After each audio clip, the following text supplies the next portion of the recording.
দক্ষিণ পশ্চিম বঙ্গোপসাগর এলাকায় এবং তামিলনাড়ু সংলগ্ন উপকূলে একটি ঘূর্ণাবর্ত রয়েছে। আবহাওয়ার আরও একটি গুরুত্বপূর্ণ আপডেট নিয়ে চলে এসেছি। আজকে এই ভিডিওতে আলোচনা করব দক্ষিণবঙ্গ, উত্তরবঙ্গ এবং ঘূর্ণাবর্ত রয়েছে বঙ্গোপসাগরে। তো সেই বিষয়গুলো নিয়ে কিন্তু এই ভিডিওতে আজকে আলোচনা করব। প্রথমে জেনে নেব দক্ষিণবঙ্গে। জাঁকিয়ে শীত দক্ষিণবঙ্গে, তাপমাত্রা ফের কমে আজ কলকাতায় মরশুমের শীতলতম দিন। কলকাতায় 12 ডিগ্রিতে সর্বনিম্ন তাপমাত্রা পৌঁছেছে। শনিবার পর্যন্ত ধীরে ধীরে নামবে তাপমাত্রা, তারপর 2 থেকে 3 দিন একই রকম তাপমাত্রা থাকবে।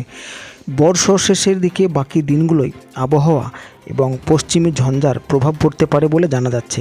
তবে 31শে ডিসেম্বর থেকে ঊর্ধ্বমুখী হবে তাপমাত্রা। তবে বড়সড় পরিবর্তনের কিন্তু সম্ভাবনা নেই। তবে পশ্চিমী ঝঞ্ঝা আসছে, এটা কিন্তু দেখা যাচ্ছে। তবে নতুন বছরের শুরুতে 2 থেকে 3 ডিগ্রি বাড়তে পারে তাপমাত্রা।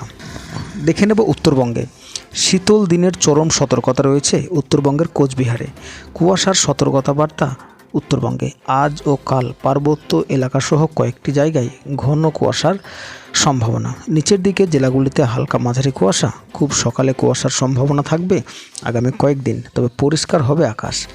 কোচবিহারে শীতলতম দিনের চরম সতর্কতা রয়েছিল আজকে। রাত্রের তাপমাত্রা 10 ডিগ্রির নিচে এবং দিনের তাপমাত্রা স্বাভাবিকের তুলনায় 4 থেকে 5 ডিগ্রি নিচে। আগামী 2 দিন শীতল দিনের পরিস্থিতি থাকবে কোচবিহারে। শীতল দিনের সতর্কতা থাকবে আলিপুরদুয়ারেও। আজকাল ঘন কুয়াশার বিক্ষিপ্ত সম্ভাবনা রয়েছে দার্জিলিং, জলপাইগুড়ি, আলিপুরদুয়ার, কোচবিহার এবং উত্তর দিনাজপুরে। যদি ঘূর্ণাবর্তের দিকে দেখি তো উত্তর পশ্চিম ভারতে নতুন করে পশ্চিমী ঝঞ্ঝা ঢুকছে আগামী শনিবার। দক্ষিণ পশ্চিম বঙ্গোপসাগর এলাকায় এবং তামিলনাড়ু সংলগ্ন উপকূলে একটি ঘূর্ণাবর্ত রয়েছে। দক্ষিণ পূর্ব আরব সাগর এবং সংলগ্ন কেরালা উপকূলে আরও একটি ঘূর্ণাবর্ত রয়েছে। তো আশা করা যাচ্ছে বা আগামী দিনে জানাবো এই ঘূর্ণাবর্ত থেকে কতটা এফেক্ট পড়তে পারে আমাদের দক্ষিণবঙ্গে বা শীতের পথে বাধাও কতটা হতে পারে। তো যাই হোক, এই পর্যন্ত আজকের আপডেট। তো কেমন লাগলো অবশ্যই জানাবেন।